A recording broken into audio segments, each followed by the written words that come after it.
Alright gang, we're doing some light maintenance on the truck today. We're done with the route and just greasing her up, getting it ready for next week.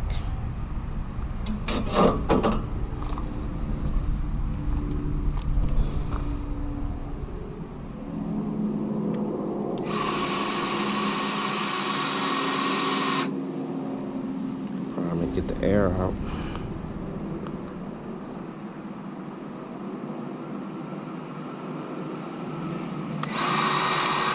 There we go.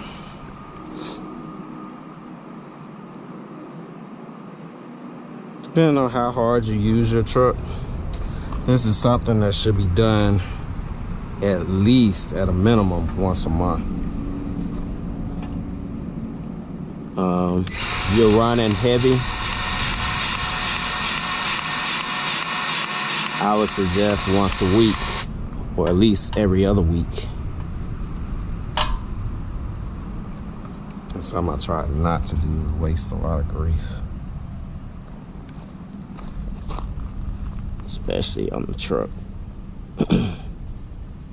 Less is more when it comes to these fork cylinders.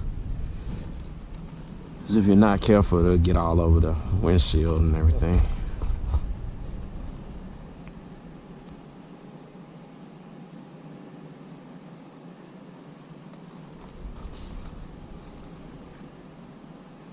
Like any owner will tell you, this is the least expensive thing when it comes to maintenance you can do, and that's grease.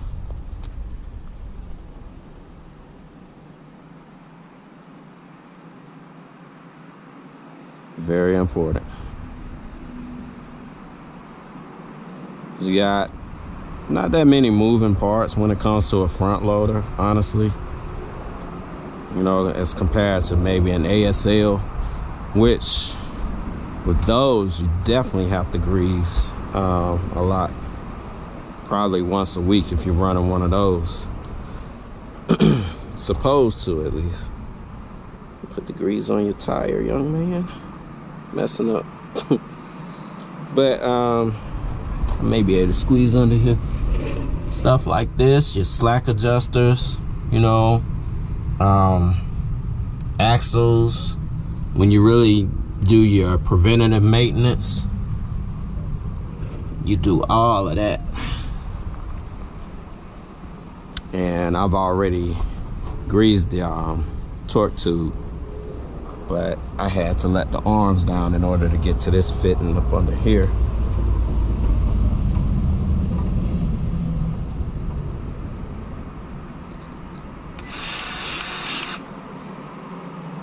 It's gonna put up a fight.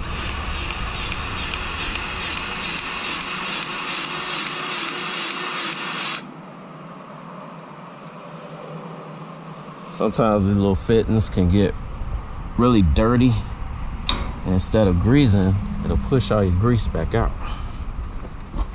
So I might end up having to change that one. Yeah, very small openings on them, but dirt can get inside of them and screw it all up.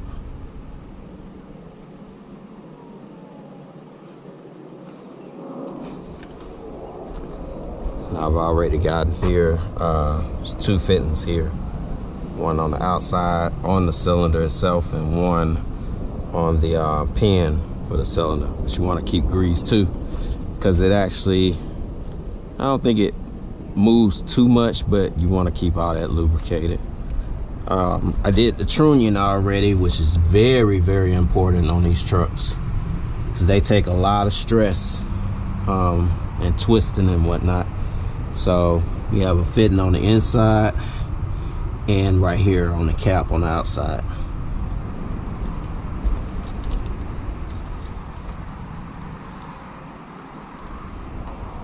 Get here at our tailgate lock. Don't need much back here.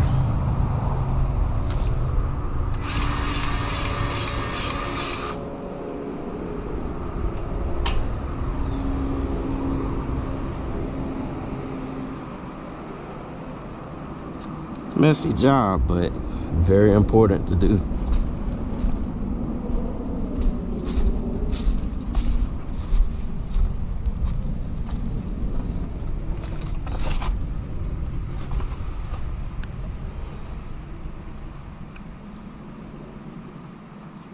May not be able to get this one. So much dirt caked up on it. And then that one's actually broken off. We'll go right there.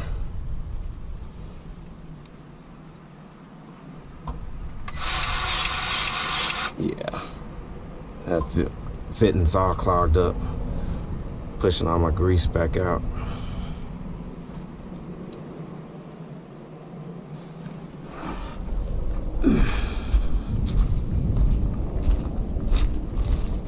Carson had another question about the route sheets. How do I follow if it's either a tablet or just a piece of paper? And I'm old school, Carson, so I'm only using a piece of paper. I actually route myself. I have map books, and that's kind of a lost art for a lot of people.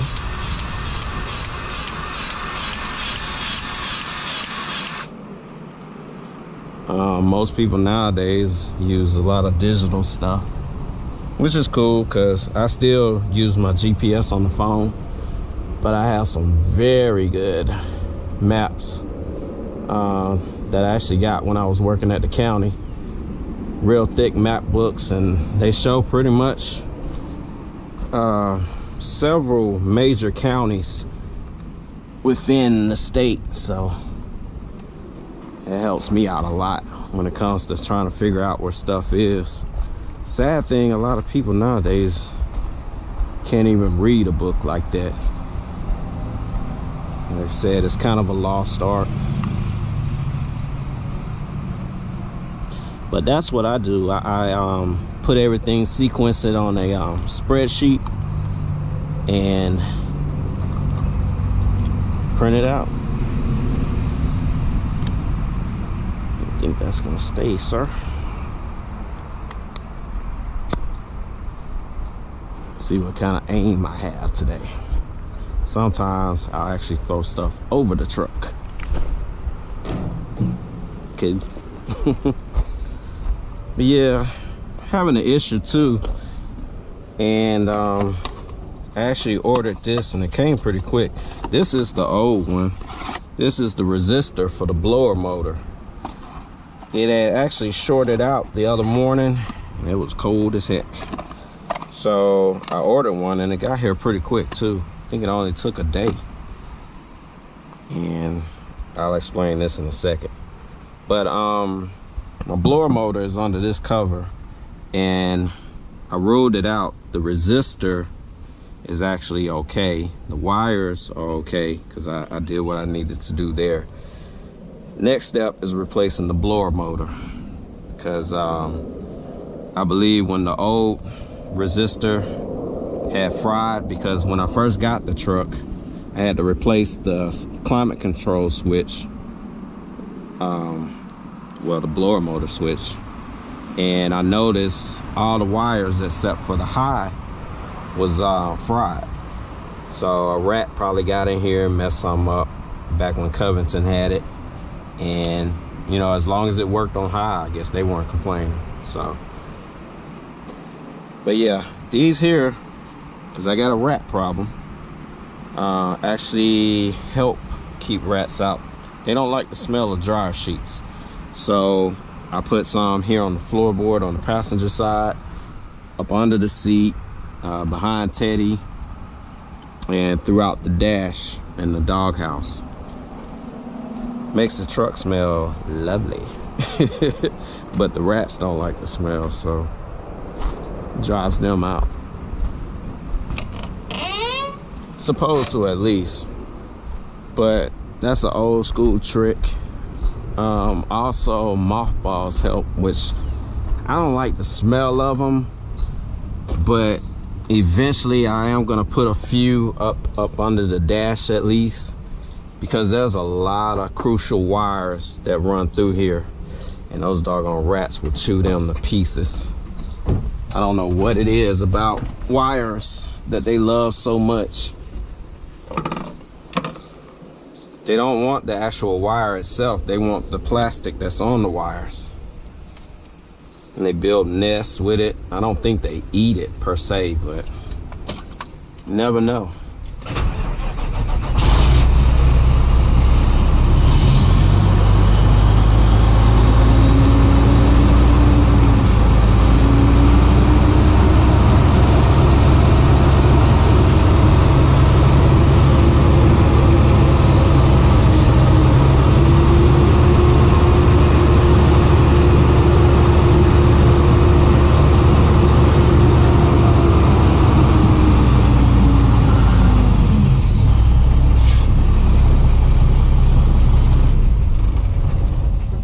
Okay, gang.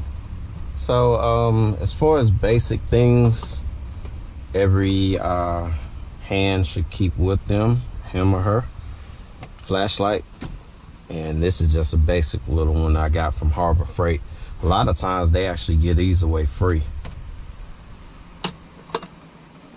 See, flashlight. I keep all different kinds of wrenches with me, and screwdrivers. I got flathead, Phillips head, different sizes, wire cutters. And you know, these are things that, say if you work for waste management or somebody, you wouldn't necessarily need these. Now, if I were a company driver at one of those haulers, I would keep wrenches for my mirrors, you know, simple things, because honestly, who wants to sit for maybe 30 minutes to an hour or two for, you know, a mechanic to come out just to tighten up a mirror bracket when you can do it yourself and keep it moving. Tire gauge, of course. And I gotta get another one, but I had a first aid kit. I do have band-aids and stuff, because, you know, you never know when you may need it for yourself or for somebody else. And I got valve extensions for the rear tandems, the inside tires. Fuses, a must for any owner operator or over the road truck driver. Spare fuses.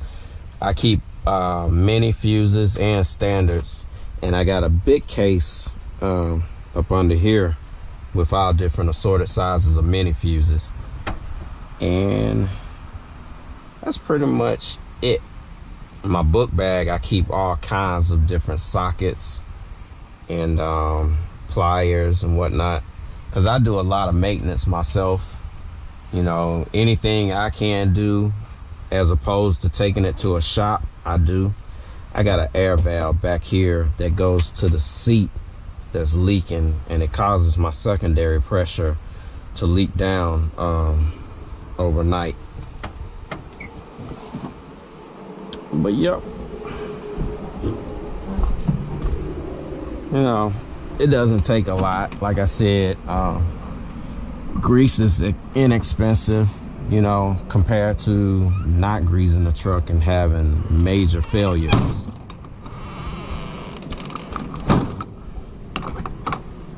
Whatnot. Some kind of way that door got out of alignment. That's a Mac thing on these MRs. But yep.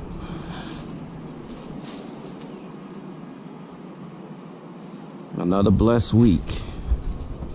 We're gonna head to the house and grab something to eat. Oh, that sun is bright on you guys.